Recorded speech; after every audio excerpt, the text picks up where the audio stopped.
परमात्मा जो आपकी शरण में आ जाता है उसकी कामना पूरी करने वाले हैं या दूसरा भाव कामना से छुटाने वाले हैं।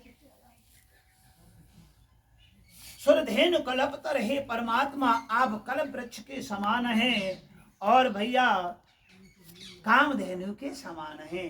जिस प्रकार से कामधेनु पे किसी भी प्रकार की इच्छा करो उस इच्छा को पूर्ति करती है, उसी प्रकार से हे प्रभु आप भक्तों की इच्छा को पूरी करने वाले हो।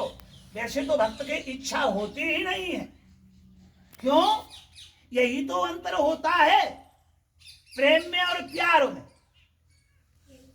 प्रेम में इच्छा नहीं होती है, प्यार में हर हमेशा होती है।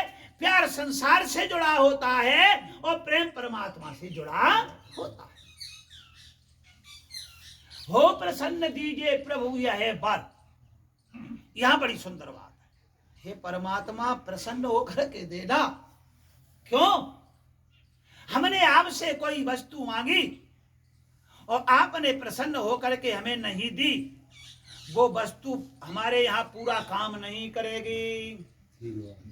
हमने आपके यहाँ अनुष्ठान किया, सत्यनारायण की कलकथा कही और आपने हमको 100 रुपए दिए प्रसन्न हो करके, तो हमने फिर कहा कि 100 रुपए और दो। आप दे दोगे कि एक बार पंडित जी को बुला लिया, परंतु ये ब्राह्मण है देना पड़ेंगे, परंतु वो 100 रुपए हमारे उन 100 रुपए को भी ले जाएंगे।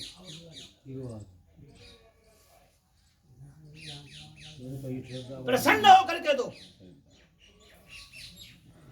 दूसरी बात, आप ऐसा कहोगे कि पंडित जी ने 2 बातें कर दी, जितनी हमारी सामर्थ्य है उसके अनुसार।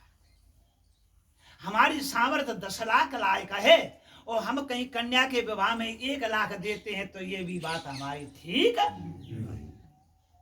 क्यों? हमने उनको अपने बालकों को बचा लिया और 9 लाख बचा लिए। ये बताओ, सब कुछ हम बचा कर बालकों के ही रख दिए, वो कन्या किसने पैदा की थी? कहां से आई कन्या? आपको ऐसा लगता है कि हमारे ये परिवार को चलाएंगे, ये आपको मालूम नहीं है ये दूसरी जगह जाकर के परिवार को बढ़ाएगी। ये लाठी मारेंगे और जब वो आएगी तो रोती जाएगी, रोती।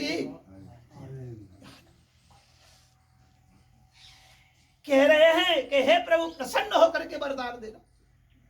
प्रसन्न होकर के आपने वरदान नहीं दिया तो ये वरदान पूरा कहां? आपने हमको भोजन कराया और भोजन करने में माता बहन ने प्रसन्नता से नहीं बनाया, वो भोजन हमको पचेगा भी नहीं, कहीं ना कहीं बेकार। इसलिए जो कुछ देना है प्रसन्न होकर के दो। और प्रसन्न होकर के, कोई किसी के पास है नहीं, आप जबरदस्ती ले रहे हो तब भी ठीक नहीं है। चल भगवान देखो बाजार घोनायक सेवत सुलभ सकल सुखदायक। भगवान